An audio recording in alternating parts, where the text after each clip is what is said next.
White at the Athletes Lounge podcast, and I'm here with my guest, Tell City Girls cross country coach Katie Weyer.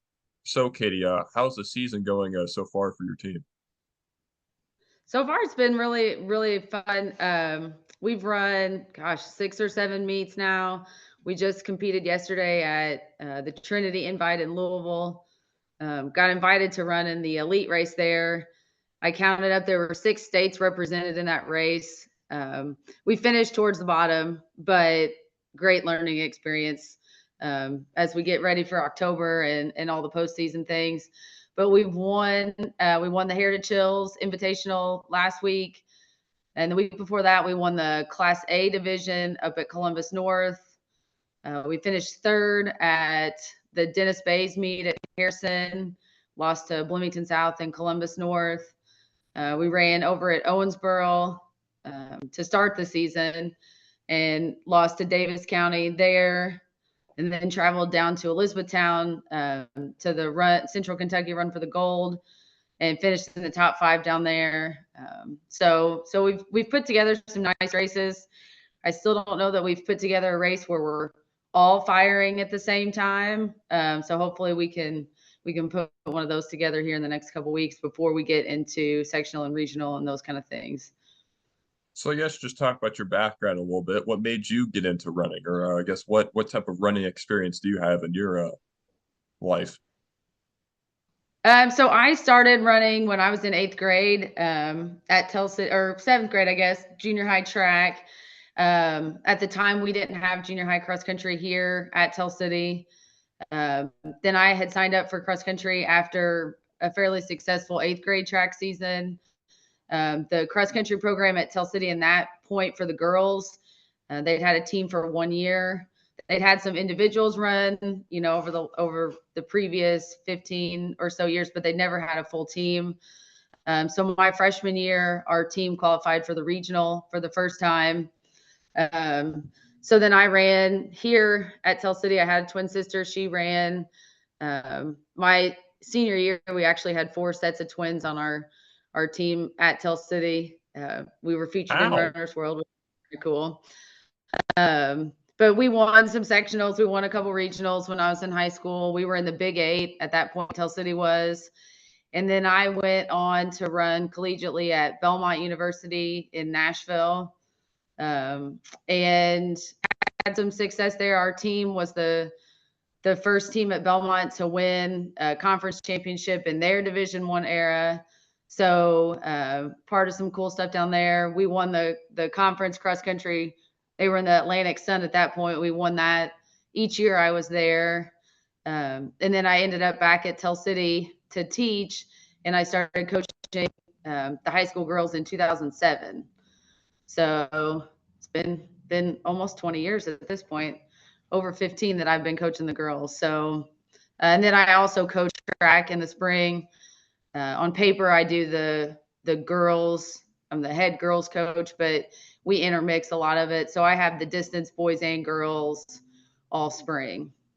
Yeah, it seems to be how every coach almost does it. No one ever just sticks to what their job description is on paper. Yeah. Exactly. So because you've been there so long, do you have any? I'm sure there's some type of maybe not regiment, but do you know what you want to do each year? So I guess Yeah. what's the weekly practice schedule like? And so we've kind of switched gears over the last couple of years. Being at a really small school, our enrollment is we're less than 440 for our high school. So we're 2A for most things. But we're fairly small when you stack us up against a lot of the schools around. But we've kind of seen for the last couple of years that we were going to have a talented group on the girls' side.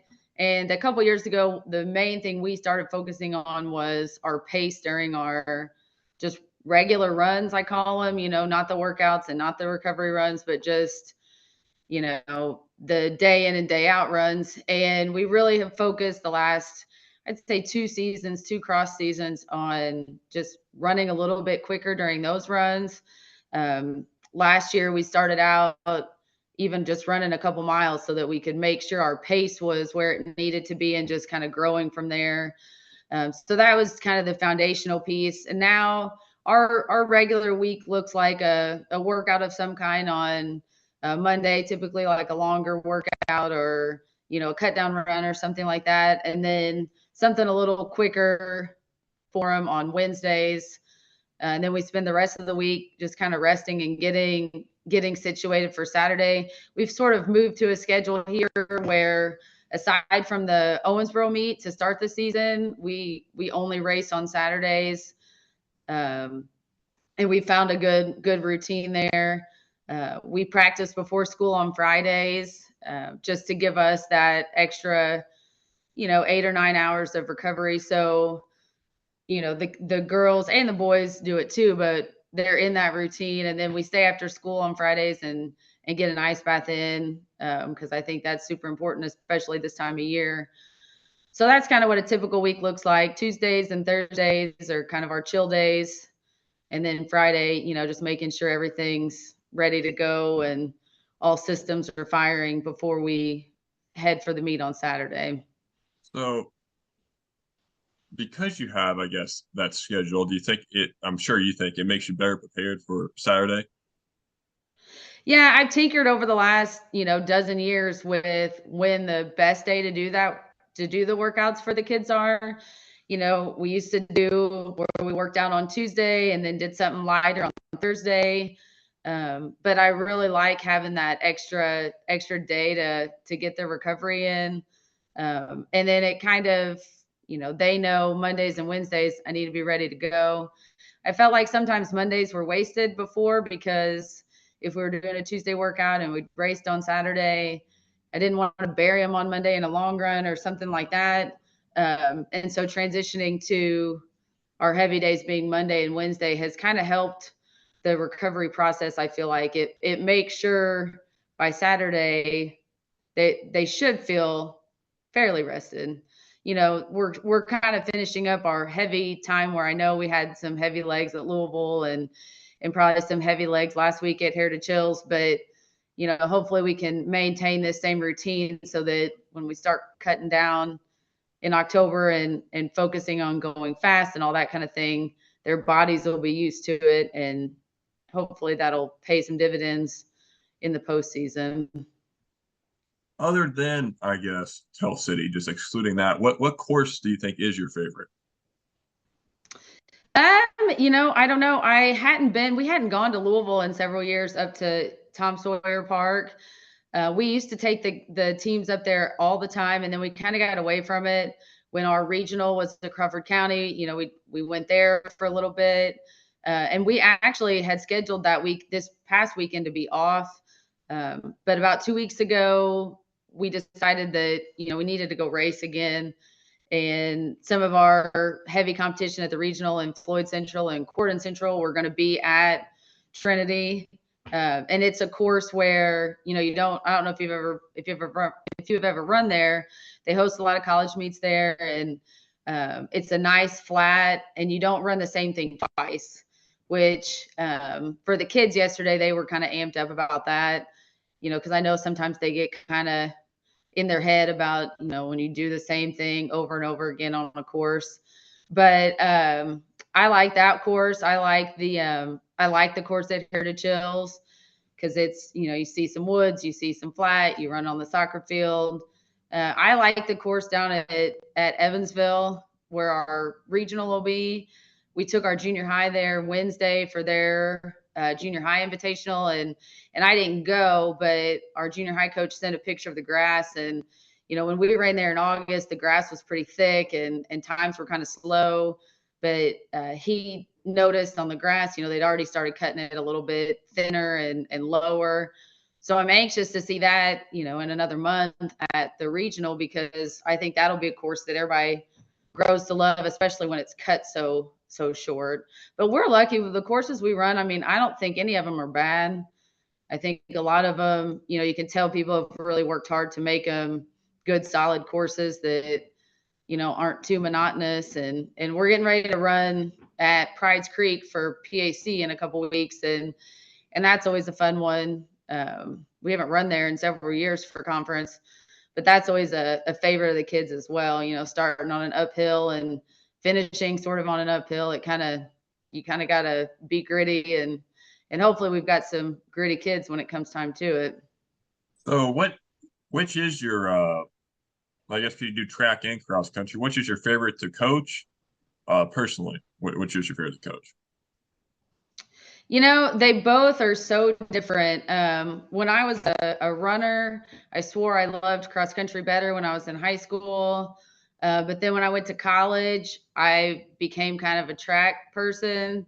I just really liked the atmosphere of those, 2 or 3 day track meets that we would do. And I was lucky at Belmont, we got to travel some really cool places to run, both cross country and track. But I thought when I went to college, cross country will be it. But then I kind of found a love for track there. And here it's kind of, it'd be hard to say I like them both about the same because, cross country is such a team sport, even though people on the outside don't really realize the team aspect of it. I think sometimes it's easy to see just a bunch of kids running, but it's such a game of, I don't know, like we were talking, you got to have 5 right there ready to go. But then in track, I get to be around a lot of the non-distance group of kids, a lot of our football players and a lot of kids that, play volleyball or play tennis or just do all the different sports. It kind of brings everybody together. And we've kind of had a change in the tide for our girls track recently. We've had some solid teams and finished in the top 3 or 4 at PAC the last couple of years. And so track's kind of, this year I think we had 32 girls, which is the most we've had in a long time. So they both have their strong points, and I think that's the reason I keep coaching both of them, because I couldn't ever decide which one I would get rid of. I love them both about the same, which I know is kind of a silly answer. Well, no, it's not. I mean, both are really different. At cross, both of them coaches tend to get really hyped at when the race is actually going on, which I guess brings me up. Yeah. How hyped up do you get when the race is going on? Are you one of the sideline screamers? Yeah, I try to find spots. I kind of leave them the last 5 or 6 minutes of the starting line to kind of get away and give them a minute to kind of not be in that high stress mode. I don't want to be the one standing there 30 seconds before the race talking strategy, letting them have their moment as a group, doing whatever they do to get amped up. But I try to find a few spots where there's not a lot of crowd. Like I try to look to see where all the parents will be and where all the, spectators will be, because that's really hard to be heard there. I'd rather find them, 3 spots where I know I can not have a conversation, but say something meaningful, so that they can hear me. So that's what I always try to do. I probably am fairly loud, but I do feel like, yesterday at Louisville, that was such a big race with all those. And one of the girls, I said, now just get out. And she was like, I don't even know what that means in a race like this. I said, just listen for me, So I do think they listen. It's always amazing to me. And I remember racing and being able to do that, where you hear all the people, but then you can always kind of hear the people that you need to hear. And so I feel like we've kind of got a good thing going with that, with some of our other coaches too. Just listen for us. We'll talk you through the whole thing. So yeah, I'm probably loud. I'm not as loud as some out there, but I definitely want them to know where I'm at and what the next play is. So with the cross country, when you go to those long meets are longer away, is there do you think the kids are a little bit more nervous, or do you think most of your kids are prepared at this point for, some of those bigger meets? We actually, with the changing of the state tournament series, we typically go overnight, 3 nights. We go to Columbus North and we spend the night that Labor Day weekend, and then typically the next weekend we'd go to Brown County to the semi-state preview or whatever you want to call it there. And so we'd spend the night, and then we'd spend the night for semi-state. This year, because we're not running postseason at Brown County at Eagle Park, we decided to stay local and go over to Here to Chills. Our junior high has always gone there. And I always feel like, as somebody trying to develop a program, anytime we can race the same place as the junior high, that's a win for us. So like when we went to Columbus North, we took our junior high and spent the night. I think we had 16 hotel rooms, and we catered Fazoli's to the park and that kind of stuff. The girls have really shared, and they didn't really tell me this last year, but I think they saw that we had to spend the night. But I think they're very excited with the fact that our regional, which is the old semi-state, is just going to be about a 50-minute drive for us. So that's going to be a little bit different. This drive that we had to Louisville was an hour and a half, and that'll be the longest we go that we don't spend the night. So as far as being ready, I think there was a little bit of shell shock yesterday with the race. I mean, the team next to us in the starting block was Mountain Brook, which I had a college teammate from there. That's Birmingham, Alabama. There were teams from West Virginia. So I think they kind of got a little bit psyched out about that. But, we've traveled and worked our schedule to see some of the big dogs that'll be at regional. And so I'm hoping that'll help. Columbus North is actually coming down to our meet Saturday, and Corden Central will be there. So, on the girls' side, those are two of the top. I mean, it depends how it shakes, but Corden started out the year really strong, and they'll undoubtedly be a force to be reckoned with there. But Columbus North is just kind of to have them come to our meet. That'll be great competition. I mean, hands down between them and Corden. So I'm hoping, that they see people are, coming down here to race, and hopefully that'll give some confidence when it comes time to really need that confidence. You said that on the girls, there's been more, I guess, enrollment to the team, or however you want to phrase it, participation. Is that encouraging as a coach when the numbers are up? Yeah, for sure. We have 12 on the girls' side, which we had about, I don't know the exact number we had last year for cross, but it was not that long ago when our senior class was a freshman. I only had 6 girls, and there were a lot of meets that year because of some injuries and some nagging things that we didn't even have a team score. And my first year in 2007, Tell City had come off of, I was an assistant coach in 2006. We won the semi-state for the girls, in an unclassed sport. We were riding high. I had 14, 16 girls that 2007, and then we had a couple girls move away, and so we've had some highs and lows with team size, but this group by far is our deepest group we've had. I mean, we've got kids that I still don't know who's going to be in our top 7 come postseason time, because everybody just keeps getting better, especially our younger crew. They're really, kind of, one of them had a 2-minute PR last week. Like they're fighting tooth and nail, which obviously just makes everybody better. I was going to say, would you prefer to have more kids fighting for those final varsity spots as opposed to just having a clear top 7? Yeah, and that's kind of one of the things that we've been working towards this year, because every meet so far, like we've not had like the same person always finish first or second or third, fourth, fifth on our team. Our number 6, who'd been number 6 all season, was our number 5 yesterday. So I think as we, continue to march towards October, that's gonna only help us to have, right now we have 8 or 9 that could be in that 6-7 spot, and our 6-7, they keep creeping closer and closer to 4-5, and 4-5 keep getting closer to 2-3. So I'm hoping that gives us lots of options, come sectional and regional time. But yeah, definitely would rather have that, because I've had it in years past, like the year we had 6, they were working hard, but there wasn't any, they knew they were going to run varsity. They knew they were going to run PAC and sectional, and they knew they were kind of locked in at that point. So do you, for track, do you make the real, do you have any part of making the relay teams, or some relay teams at least? Yeah, so the way we kind of do it, even though I do the distance, The boys coach and I were lucky. We teach 2 doors down from each other. So it's kind of just like a back and forth conversation, emails and texts, like who we gonna put where.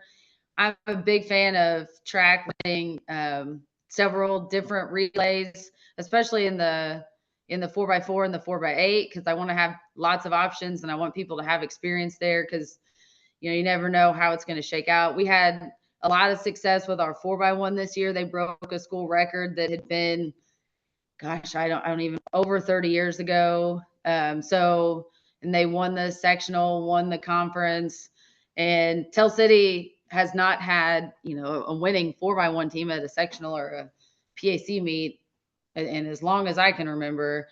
And that relay, it was just really contagious, and it kind of just it kept spurring off. Our 4x4 and 4x8 both got to regional down at Central, and um, we've just we've been lucky in that regard that we've had some great relays that have then spawned off, to make us fast in the 100 and the 200 and the 400 and the distance races. We had the one of our girls, we went 1-2 in the 2 mile at sectional at Perry Central, and just kind of turning the tide a little bit, which has really been fun to be a part of. Our girls here at Tell City are getting more into lifting. Our boys track coaches, he teaches a lot of the advanced PE, and he's our strength and conditioning guy, and just making lifting exciting for the girls, and showing them that it helps them too, and just building that culture it's been pretty contagious in the spring and the fall. But those kids in the spring just eat it all up. You took me to what I was going to say. Is there any type of weightlifting program going on within the I guess the program? Yeah, so we've started, our boys weightlifting program has kind of always been a staple, and I'd venture to guess it's like that at a lot of schools. Um, when I was in high school, they had advanced PE, but never did we have a bunch of girls taking it. But it's our strength guy, Zach Schilling's his name. I mean, he's been killing it as far as getting kids in that class, and making sure the workouts are good. And we did some summer stuff with the basketball and the volleyball teams for girls, did like a breakfast club, just leaderboards in the weight room, and all that kind of thing. And we kind of translated that over to the track, doing some different speed and strength based stuff for practice, especially early on. And they're seeing it pay off, which is, now we've got some junior high kids starting to lift and that kind of stuff, just trying to turn the tide, if you will, especially on the girls side, because they've just never had that before. Yeah, so I'm sure that's a benefit because it creates more of a competitive environment and more competition. The Yeah, yeah. so And I mean, it's only going to help all it's already, because it's not, I mean, this isn't the first year they've done it, but um, our swimmers, our volleyball girls, our basketball girls, our softball girls, like just all the female athletes, like just, we're just all working hard to make it a really big deal. so because of this, and being more prepared, and I guess in better shape, just adding uh muscle on that. Is there anything that you think you can improve upon that? Is there anything you're looking to like add to that, which you think to make it better? Yeah, trying to, I think the next step for our girls is helping them realize they can compete, not just in track and cross country, but that, we've got the athletes, we've got the adults, our coaching staffs are great across the board. Like just trying to get that confidence piece, and I feel like girls are, it's kind of contagious if you can, like our 4x1 last year, they set the school record early, and then it just kind of created this hype around track. And we had a lot of fans and other high school kids coming out to the meets, and just kind of created a buzz. So obviously I think that's the hard part, is just keeping that going, because it's easy to get it started and have all these new ideas, but to keep the kids bought in on it, and keep it fresh. And not that it needs to be crazy entertaining, but helping them see the benefit, both the short term and the long term. Yeah, I'm sure you'd agree. The more and more people show up to the meets, the harder and harder the kids run. Yeah, for sure. And we're hosting our home meet this weekend, and obviously it's the hope because it's the only time we race in Tell City, and just trying to drum up some excitement to get some people out there. I know the kids love it when the athletes from the other teams come. Just make it as big a deal as we possibly can. So, how often would you practice on the course itself, the Tell City course? You're gonna be surprised at this. We actually don't go out Uh, there. Actually, I Um, kind of was assuming that actually the yeah, so we had I don't even know what week that was, but a couple weeks ago, when it was really, really hot, we did some evening practices, and we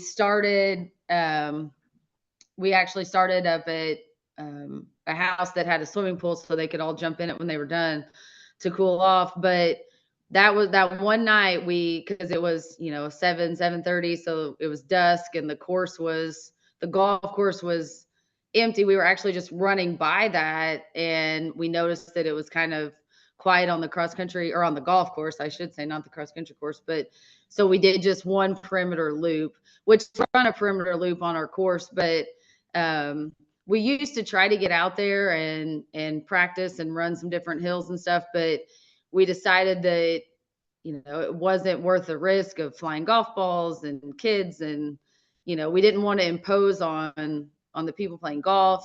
We have a golf team here at Tell City, and so they're out there practicing after school, or they're hosting matches and stuff. So um, either fortunately or unfortunately, however you look at it, our first time running it for the season, for the most part, will be Saturday, besides that one little loop that we did, that took 10 minutes. I was gonna say they're kind of busy out there, so that's what I was assuming is I don't know how much time actually you can have people out there when there's not a hazard being hit by a small white flying ball. Yeah, and when we first brought, because the Lincoln Trail is what we call it, the Lincoln Trail meet's been going on at Tell City, and then my brother-in-law, Chris Hollenden, he's the junior high boys coach now, but it was kind of his idea to bring it back and get it going. And, we use the original course, and we try to keep as much of it the same. And when we first started, we really tried to get out there and practice, but our numbers weren't like they are now. We have 60 kids in the program, give or take a few. And so it was easier to take 20 kids out there than take our small little army that we have now. So we just kind of thought, better safe than sorry. We'll just run it for the first time Saturday as well. The with that many that much many more kids, I'm sure the bus rides get a lot more interesting. Yeah, we all just take our own activity bus. We did have a big bus this past Saturday to go to Louisville, but we're an activity bus kind of crew. Yeah, the so what I guess get wrapping up ish here. What meets are you coming up? What you're really looking for is you are think you guys can perform really well at. So we have our home meet, like I said, and our goal for that one, with Columbus North going to be here and Corden Central going to be here. I just want to see, the girls compete well against them. I don't know, honestly, that I don't, on paper, we definitely aren't favored to beat either of them. But we've been really working towards putting our top few competitive with their top few. Corden's got two girls that 2/3 girls that are capable of going out and winning the race. But letting some of our front girls have to learn how to race with, like, the Cordelia Hoovers and the Xavier Wisemans and some of them, and not just letting them go at the very start. Then we are taking the week off. A lot of schools are going up to Terre Haute to the Nike Twilight meet. We toyed with that, but we have a lot of our cross country kids that do marching band, and that's the first weekend of marching band, their state competition. And so there's no way our crew can do both. So we're off the 30th, and then PAC at Pike Central. And I think we're in a position where, winning that race is our goal. And I'm hopeful that, we can put together a good race and be competitive there. And then we go to sectional. Our sectionals at Jasper. We add South Knox and Pike Central and some schools over that way into our sectional this year. So obviously with the new state alignment, it makes sectional a little bit bigger. We beat Jasper early on in the season, but looking at times and stuff right now, I mean, all the rankings on Indiana Runner and Indiana CC stats, they all have Jasper ahead of us. So I'm hopeful that at our home meet in PAC we can kind of make some strides towards that. I'd like to think it's going to be a really competitive race between us and them. At sectional, and then when we go down to Angel Mounds for the regional, the way I've been studying it, I feel like there's 7 teams trying to get to state, and we're on the outside looking in, getting to state. But I mean, we've beaten Edgewood this year, we've beaten Jasper this year, we've run really competitively against a lot of the schools. So, it's a solid month and some change from now. So, you'd like to think there's more in the tank of everybody, and the best is yet to be. I know we've been hitting practice hard and doing a lot of different things, and hopefully their legs will, be ready when it comes time. So that's all I have. If you have anything to add, feel free. No, I mean, I think cross country is, in Southwest Indiana with I think there's a lot of chatter right now. I'm glad to see that we're hosting, not we, but our area is getting to host that regional. I hope, we as a collective body can do it justice, and I hope the meet goes well. And I told them down at Harrison when we were running down there early in the season, whatever. And I know Modern Day is the one hosting it, but whatever Tell City can do to help get the course ready, or we want it to be a success. Obviously, driving less than an hour is way better than a 2.5 hour drive for a big race like that, and sleeping in our own beds and that kind of stuff. So I'm anxious to see how it all plays out. Well, I'm Hunter Way at the Athletes Lounge podcast. This has been Katie Weyer with Tell City Cross Country, and thanks for listening. Hey guys, this is Hunter Way at the Athletes Lounge podcast. Please like, share, and subscribe where you can. Thanks.